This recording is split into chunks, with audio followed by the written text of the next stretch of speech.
Ladies and gentlemen, boys and girls of the YouTube world, CJ Rose's back in the building. Welcome back to the channel. Word is born, love is love. Like, comment, subscribe, and do all the above. And if you ain't doing anything today, follow my Instagram, RugerRose23. It's the place to be. Okay.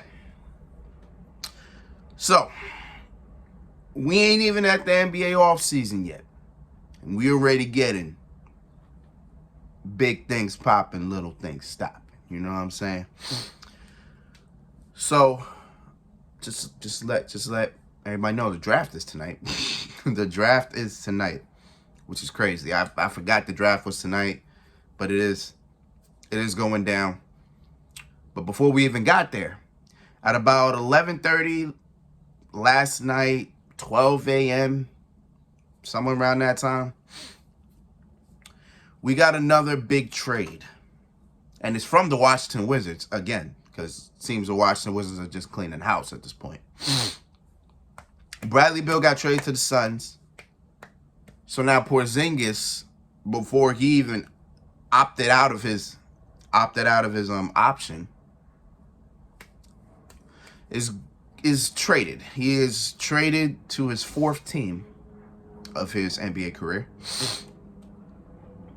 And it is the Boston Celtics. So Porzingis has been traded to the Boston Celtics in a 3-team trade, which sent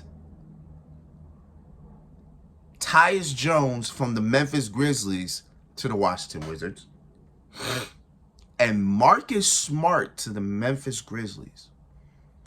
The Celtics also get the 25th pick for tonight from the Grizzlies, and the 2024, I think it's a first rounder. I don't know if it's a first rounder or a second rounder. I think it's a pick. A 2024 pick via the Golden State Warriors.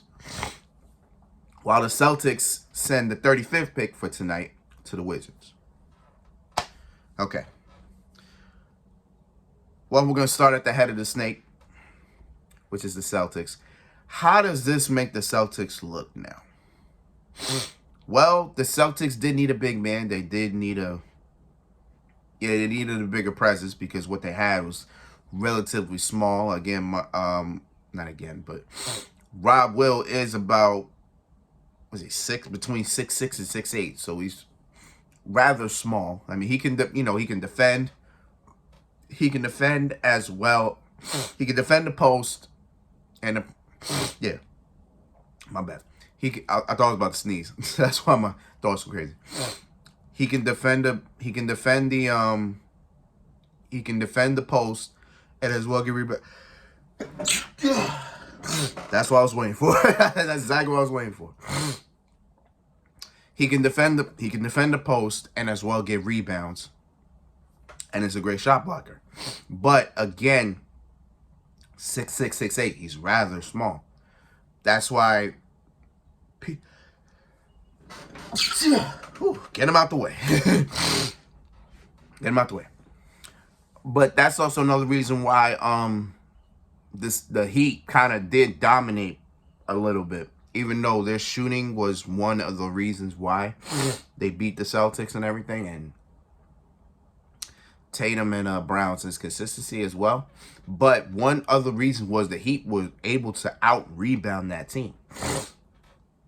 So now you bring in Porzingis, who, honestly, he's a decent / good rebounder, but he can be better. He can be better, which surprised me. He's 7'3". You know what I'm saying? He's 7'3". Why is he not one of the best rebounders in the game? Like, why is he just decent? But it gives them more. It actually gives them a good amount of things, because this also gives you another stretch big, because Horford was the stretch big that you had, but now you got Porzingis, who I think is a little bit of a better shooter than Horford is. Plus, Porzingis coming off the best season of his career this past season, so hey, it is what it is. Porzingis also opted into his option, so boom, you got that. So this is essentially a 1-year rental, essentially, because I don't think they would resign him after next season. But I guess we'll see. I guess we'll see what happens. You know what I'm saying? Only time will tell what this does for Boston, but this does give Boston somewhat of an advantage. But again, only time will tell. We'll see what happens.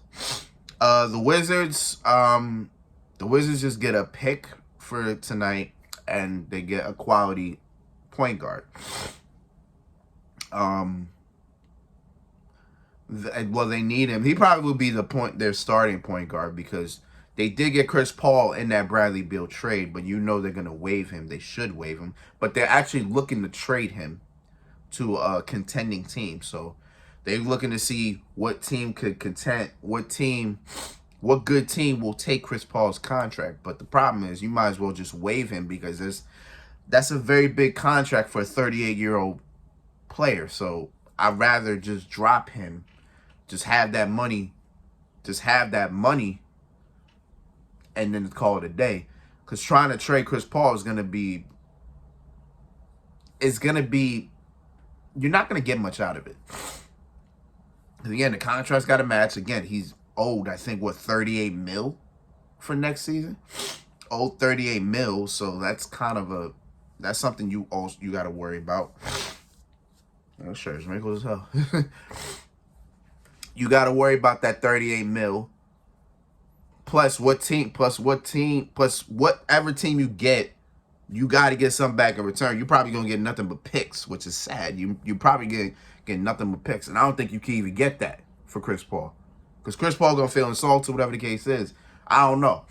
But I'd rather just waive him, let him sign a 1-year deal, maybe a 2-year deal with whatever team he goes to, and boom. You know what I'm saying? And you got money on the side to sign something else, because it looks like the Wizards are going to rebuild crazy. So you need some type of money to sign somebody. You know what I'm saying? So call it what it is. Plus, they got to figure out what they're going to do with Kuzma.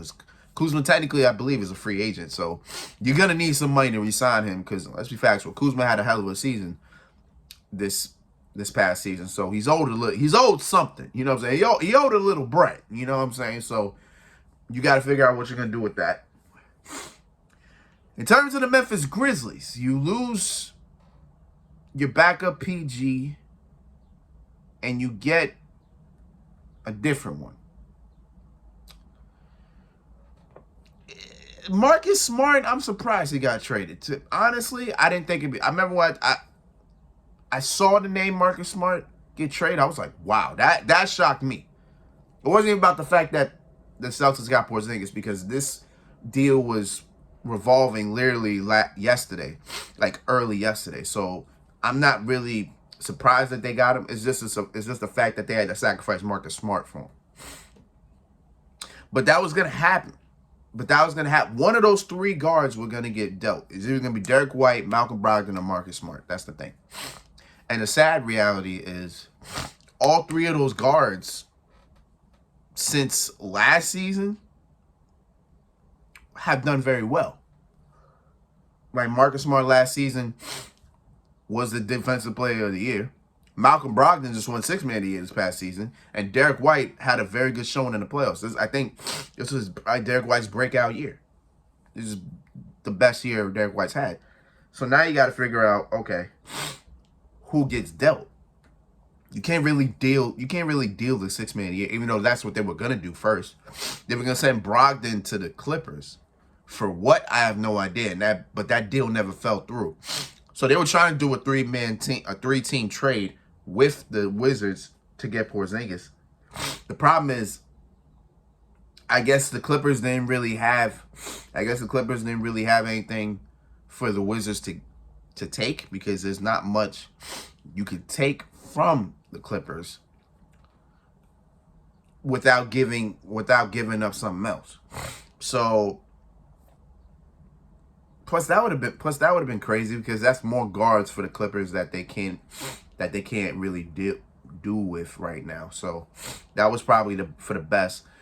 But one of those 3 guards had to get dealt, and I guess it was Marcus Smart, which sucks.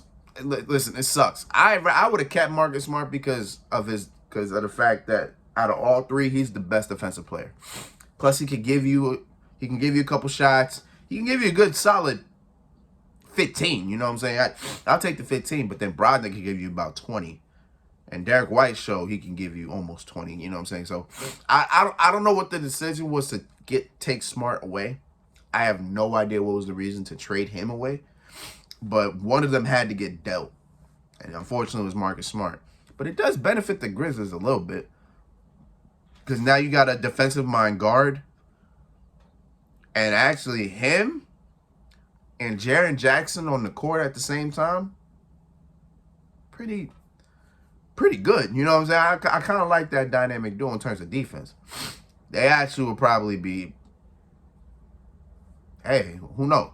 Who knows? You know what I'm saying? Hey, listen. It definitely fits the Grizzlies well. And they needed a guard because Ja Morant's out for the first 25 games. So Marcus Smart will definitely be starting. So Memphis still might be okay.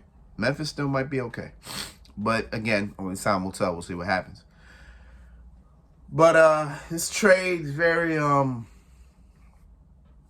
trade is alright. You know what I'm saying? It's supposed to be a big deal and it's supposed to be something to write home to. But I don't know. It's like it's a we'll see what happens type of thing. It was gonna be that. Because now it's like, okay. You're gonna run Porzingis and Al Horford. That's gonna be a starting front court. Which means you can move Tatum back to the small forward position. You got Jaylen Brown as shooting guard. So that's literally how it's gonna be. Which may benefit them, I guess. But you know, only time will tell. You got Rob Will back on the bench. You got Brogdon, I'm assuming, coming off the bench. I don't know who starts, Brogdon or White, but I'm assuming Brogdon goes off the bench. So, got Brogdon coming off the bench. You got Rob Will coming off the bench. I think Grant Williams is a free agent, so they got to sign some people as well. I guess we'll see what happens. I guess we'll see what happens. You know what I'm saying? This is more of a we'll wait and see. We don't put the cart before the horse over here. We don't do that. So, I mean, I'm excited. I think it still works for the Celtics. You know, they got a stretch that could score too. We can give you 20. So you got a three-headed monster in Boston now, in a way. You got Tatum, you got Brown, you got Porzingis. You got a three-headed monster that could give you 20 almost every night. So hey, you know what I'm saying? I'm down with it. So we'll see what goes down. We'll see what happens, and it is what it is. But until then, it's been Rose, man. Thank you for watching. Thank you for all the love support. As always, if anything else drops, you already know I'm going to be here. Probably likely tomorrow. We'll see if a trade goes down tonight in the draft. We'll see what happens there. Next week, big week. Big week next week. Well, first off, I'm not going to do Forbidden Door. I would have did my prediction for Forbidden Door this week. But I'm not gonna I'm gonna watch it, but I'm not gonna say anything about it because there's New Japan people in there, and I don't know much about them, so I don't wanna disrespect any of the New Japan wrestlers. You know what I'm saying? I know them by name, but I don't know them by status. You know, they'll say, oh, this is he is this or he is that. You know what I'm saying? But I never watched them, and I ain't got time to really watch all their great stuff. So I'm not going to do nothing about Forbidden Door. But next week, AEW Fight Forever comes out next week. I'm going to be up. I'm going to be on that. Hopefully I'm done with my my rise. Hopefully I can finish it up this weekend. And then I have time to do Fight Forever. And Money in the Bank is next week as well. You already know we're going to talk about that and do what we got to do. So next week's looking big. You already know we here. So until next time, peace, love, 100. You heard?